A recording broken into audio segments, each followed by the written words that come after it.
right now, because of the fact that he is not speaking and the whole comprehension, understanding thing is very difficult for him, he's also still in diapers, which makes interaction with the family on outside terms. When I say outside terms, like going to a movie, going to the mall, going to the supermarket, this makes it extremely difficult, because whereby a baby who does a little poop in the diaper carries a different odor. He's a big boy now, so that these very sensitive issues are dynamics that would have me, my husband, his brothers, his grandmothers, his great-grandmother have to deal with every day.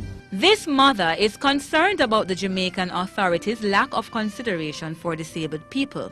She pointed out that not enough support systems are put in public places for people with special needs. When you go into a hospital, and I'm talking about top-a-top, what you would call in Jamaica, top-a-top hospitals, there are no special mechanisms to treat with people overall with disabilities.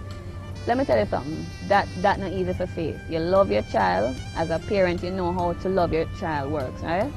It's not easy to have a child in a scenario that he needs immediate emergency attention, and not even a hospital can treat with a disabled person, people who are in the medical fraternity. It is very hard. It's really, really hard. And my husband and I, we're average working people. We're not rich. So also, what you find to deal with a child with disabilities, it takes a lot more money. You're going to have to be keeping them in diapers longer. They have to have everything that is special to ensure that their care is at the best level or the best you can give them. And we have to be hardworking. In first world societies, like the United States and the United Kingdom, these infrastructures, these mechanisms are available, and these people contribute to the growth and development of society. They're not cast off as an outcast bunch. And it teaches society as a whole a lesson. The lesson to value uniqueness, the lesson to put merit in not judging people just from a distance, but getting to know somebody and trying to walk a mile in somebody else's shoes. Cliches, but trust me now, for real, right? It enriches your heart. High IQ, that is intelligent quotient, is a characteristic of people living with autism. Quinn Gareth Smith, like his parents, has no intention of letting this illness rob him of this special gift. Mrs. Chung Smith said her son has found a way to cope with his illness. It's not an easy road. How many see the glamour and the glitter, so them think I better rose. Me say, who feels it knows. It's not an easy road. There are times when you think about it and you say, why your son, why your child? He, while having these challenges though, you know, is very intelligent. He is able to interact by watching. Now we have noticed that he's able to use the computer. He can play the PlayStation. He can follow instructions communicated on a very simple level. And I think that a lot of his ability to comprehend and understand and carry out tasks has to do with things he sees repeated. So it takes him longer, and there are schools of thought that speak to the fact that with the correct teaching and speech therapy and drugs too, that he will come to a place where he will function as a normal human being.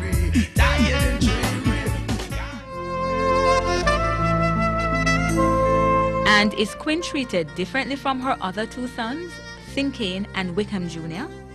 I wouldn't say that as a result of his illness, I have a softer spot for him.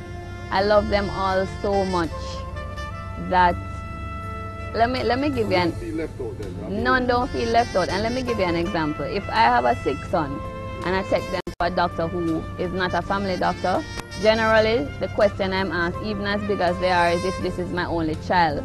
Not because of anything, but how I respond, because they're all in my mind, right? I love them all. They all have different characteristics, so they bring out a special thing in me. And as a result of that too, I'm glad you asked that question, because not only is there any kind of super love and left out for the others, for anybody in the family, but also we don't try to be in a scenario where there's this whole heap of pity on him. He's one of the thugs and he's one of the boys. We run joke with him, we diss him, we love him, we hug him. He is treated as normally as is possible, except for the special areas where he needs that special attention and so on. If he might get a little thump on his shoulder from one of his brothers, then they treat him nicely. If you get what I'm trying to say. He's a normal kid in the home.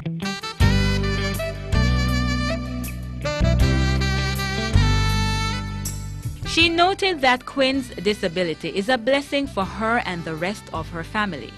She said she uses this as an opportunity to teach her other children good moral values. In today's harsh world where children are growing up sort of separated and caught up in superficiality, it is great for me to know that my children, through their brother, recognize that you don't just look at something and make an assessment. We, as parents, my husband and I, taught them that prior to his coming along, prior to the diagnosis and all of that, but it is brought home so much so, and I hear them speak. If they see somebody do something which seems odd, I'm glad that they're not quick to jump to a conclusion, to dismiss them, and in the Jamaican parlance, him fool-fooly, she fool-fooly, it may be that they're having a problem, and that is quite significant in my world, because I want to raise a certain type of adult. I want my sons to be productive, contributing members of the Jamaican society who make a difference in a positive way and not caught up in the empty, superficial rubbish that is taking hold of Jamaican society now and leading us down a path to nowhere. This Mother's Day, Maia Chung Smith's message to other mothers living with and raising children with disability is not to let go. She advises these parents to use this challenge as an opportunity. His disability has enabled me, as a mom, to be a better mother and to touch the lives of other mothers and other children, and to sort of help with the furtherance of humanity here in my country. So I think that possibly God has sent it for a reason, but then again I shouldn't say that, because God gave me everything for a reason. But I can see the validity in this, and I'm not hopeless. I just cannot be hopeless. I don't see why I should be hopeless. And this is the message I want to get out there to other mothers facing a similar thing. It's Mother's Day, and it's not all about me. It never generally is. But I would like to say a special thank you to my mother and my grandmother. My grandmother, Auntie Rosie, my mother, Jeanette Gordon, Auntie Rosie, Rosalind Blake. Rosalind Blake is very integral in the care of my son, Quinn Smith. She, in fact, has taught him the ABCs and the 1, 2, 3s, and they have taught me to be the woman I am. And it is what I learned at their feet and from them that has enabled me to not take this thing to heart. Thank you, Mama, for the 9 months you carried me through all those pain and suffering. No one knows the pressure you bear, just only you.